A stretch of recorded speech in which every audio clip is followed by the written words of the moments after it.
Hello, and welcome to another episode of Word on Wearside. I'm James Nicod. I'm Laura Stephenson. And I'm Taz Chowdhury, and today we will be discussing the new and upcoming Sunderland Culture House that is situated in Sunderland city centre.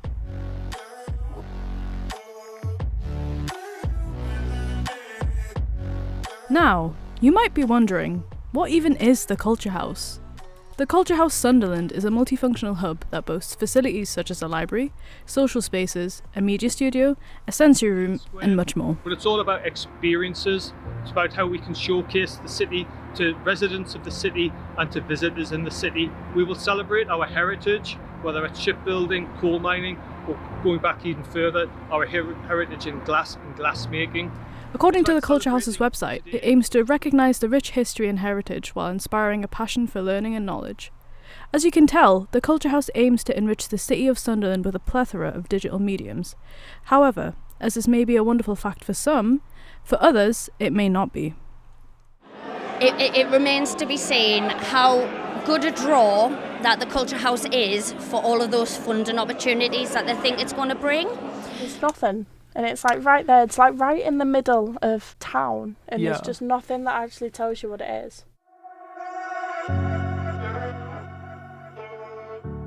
Well, thank you, Taz. I mean, that's all well and good, but when you consider that Keele Square, only about a decade ago, was itself an £11 million investment from the City Council, I don't think it makes much sense to then spend a further £27 million developing Keele Square again. There are other places within the jurisdiction of the council, like Shiny Row, like Houghton, that, get little to no investment at all. So I think, personally, in my opinion, that the Culture House seems like a bit of a unjust distribution of resources. There's some really good points there that were made, James. However, I think you're ignoring the positive impacts this investment will have. One of these is to do with technology. Like has been previously mentioned, there is going to be the media studio, and having that is an amazing opportunity for people of any age to explore the creative industries and have that opportunity to be creative and learn more about that. Another opportunity is to do with the fact that this will give access to jobs from all around Sunderland area, because people need to work there, and people can work there who are really passionate about media and have the opportunity to be in the field that they want to be and help other people who want to also be in that field in the future. So I think having all of them opportunities and accessibility for people to be creative and have social spaces is worth the investment.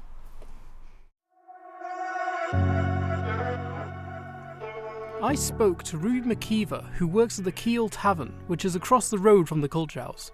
According to her, absolutely none of her patrons knows what the Culture House is. From out of our windows you can see all the building work going on. We get a lot of people from the Holiday Inn, from the hotel, who have visited Sunderland before, and they come in and they ask me and they go, "So what are they building there? Like, we haven't been here in a while, there seems to be a lot of building work going on."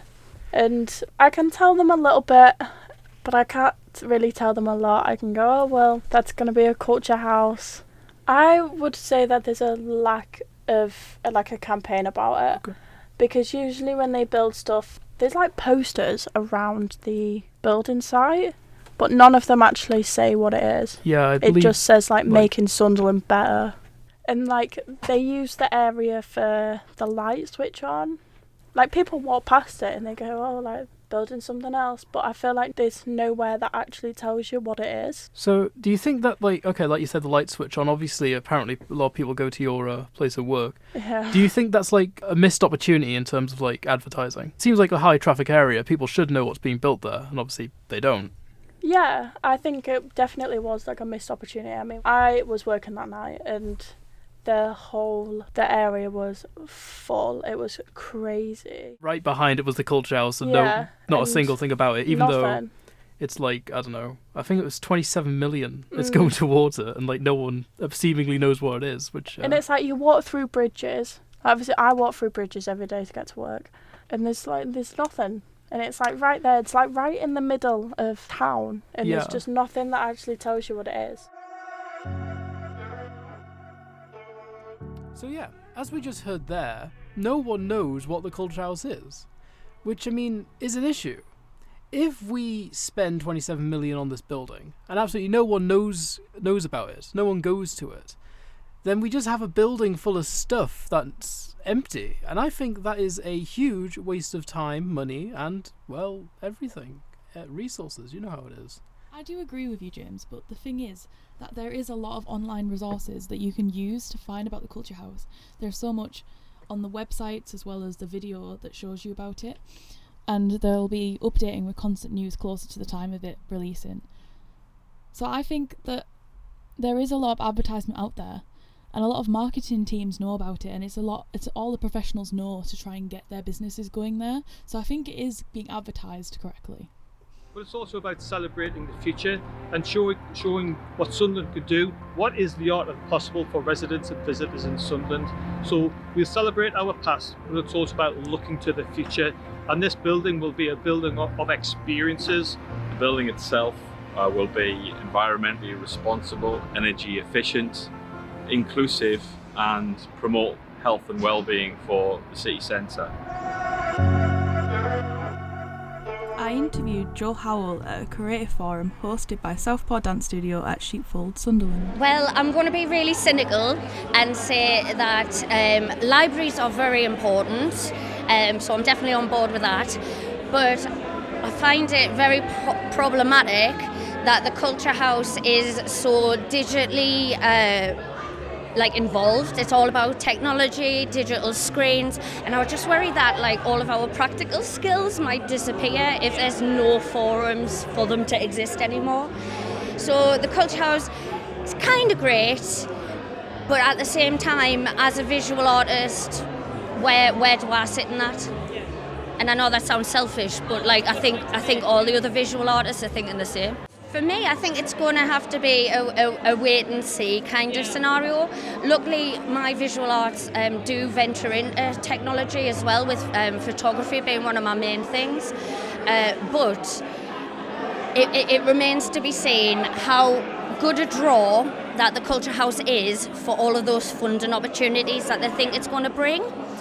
Because we've had a lot of really great funding opportunities with the National Glass Centre being our cultural beacon or flagship, and that obviously has kept a lot of freelancers in business over the years. And I just wonder, in this space between the demolition of the National Glass Centre and the opening of the Culture House, what happens to all the freelance and grassroots creatives in the meantime? Later on, I managed to get hold of Jenny Fraser to ask the same question. So I was aware the Culture House programme was starting from the network that we have here in Sunderland, and then obviously once the construction started, I was like, oh, it's very exciting, new things on the horizon. And I think it's really important because I think the more places that can bring people together and bring culture in many different forms, the more places we have for that, the more community we can build, and I think that's only a positive thing. And now, moving on to our final segment, we would like to get some personal comments from the hosts of this podcast. Taz? Why, thank you, James. Well, personally, I feel the Culture House is quite limited in terms of the types of industry it aims for.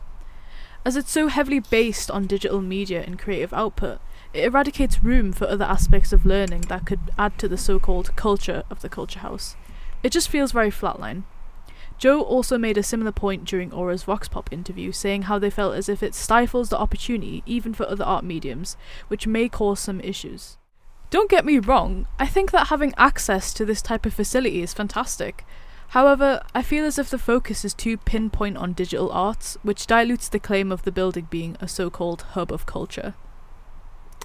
Well, I simply don't think there's any public demand for this. People don't even know it exists, by and large. If they do, they're just industry professionals and not the general public. To justify this cost, again, £27 million of public money, there should theoretically be some huge tangible benefit, which I highly doubt will manifest. I believe that this may go down as one of the biggest wastes that Sunderland City Council has ever invested in. I have a lot of hope for the Culture House because of the effect it is said to have on being a big library space for people of all ages to enjoy in the centre of Sunderland. As someone who enjoys reading and remembering our history through art, it's excited me since I learnt about this. However, I can't deny that I have some worries based on the issues of advertising that have been discussed, because like we saw from James's interview with Ruby, there isn't that awareness that you'd hope something like this would have. I do really hope it turns out as a great space for Sunderland that is used how it was planned, but it makes me wonder, will it really be worth it? Well, that concludes this episode of Word on Wearside. Thank you very much for tuning in.